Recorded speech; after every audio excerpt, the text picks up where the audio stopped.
Welcome to my world, everyone. This is Like It or Not with Michael Lane, and Michael Lane is who I be. Trying to watch my step up in here. Hey man, climate change, that's on Obama's agenda, man. That's all he wants to talk about. Climate change. But you know what? This may shock you, but I stand with him. I stand with Obama on this climate change thing, you know? There is climate change going on. Obama, he's the reason. Here's a little proof. Think about that. If another country threatened to wipe out an American town, we'd do everything in our power to protect ourselves.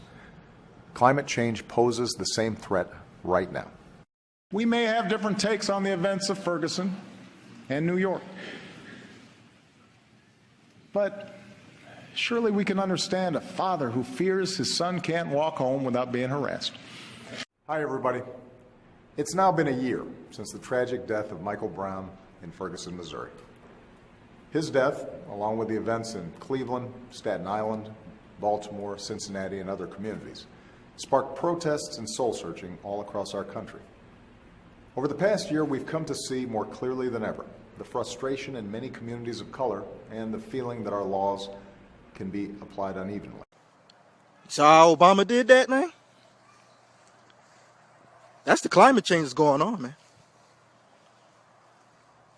1 year after the crook, Mr. Brown, has been shot for reaching for a policeman's gun, he's celebrated 1 year later by this foreign fraud. But he's not the only fraud. The nation is very, very, very extremely divided now, more than ever. I have more proof. And helplessness. The government gives them the drugs, builds bigger prisons, passes a 3-strike law, and then wants us to sing God Bless America. No, no, no. Not God Bless America. God damn America. That's in the Bible for killing innocent people. God damn America for treating us citizens as less than human. God damn America as long as she tries to act like she is God and she is. Ours is a great nation, but one of the great things that we've always wrestled with from the inception of this nation is the question of race. If one looks at the history of this country in the 19th century, race was, I think, the dominant issue. You look at the history of this country in the 20th century, race was one of the dominant issues. It remains an issue that I think still divides us, and if you look at the demographic changes this nation is about to undergo, we have to have, I believe, an open and honest discussion about. And so, Loretta Lynch, the first African-American woman nominated to be Attorney General, is asked to sit in the back of the bus when it comes to the Senate calendar. That is unfair. It's unjust.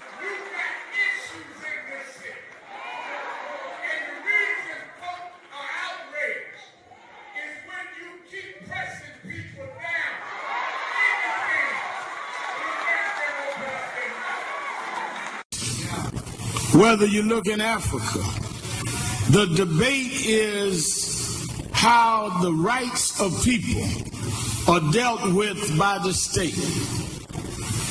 Ferguson and Michael Brown Jr. will be a defining moment on how this country deals with policing and the rights of its citizens to redress how police behave in this country. I'm proud of the young people who have been pushing that Black Lives Matter movement. We've brought the Confederate flag down. We've made sure that symbols of hate are unacceptable in America, but now we need to move forward even more. What we don't need is immigration policy like that has been spewed by the hateful comments of Republican candidates for president. Donald Trump It's appalling and unacceptable that he would refer to Mexicans as rapists and killers, instead of people who just want to come here to make a better way of life for themselves and their... In my Christian family, in this book, there's a law for retaliation. A law for retaliation. Like for like. The Bible says, an eye, a tooth, a life. See, now, as long as they kill us and go to Wendy's and have a burger and go to sleep, they're going to keep killing us. But when we die and they die, then soon we're going to sit at a table and talk about retired. We want some of this earth, or we'll tear this goddamn country up. For example, a recent entry into the Republican presidential campaign said some very inflammatory things about Mexicans. You know, everybody should stand up and say, that's not acceptable. You know, you don't talk like that on talk radio. You don't talk like that on, the kind of political campaigns. No, but I think he is emblematic. You know, so I want people to understand it's not about him, it's about everybody. And so, ladies and gentlemen, climate change is real. Fundamental change, climate change, racial change, economic change, American change.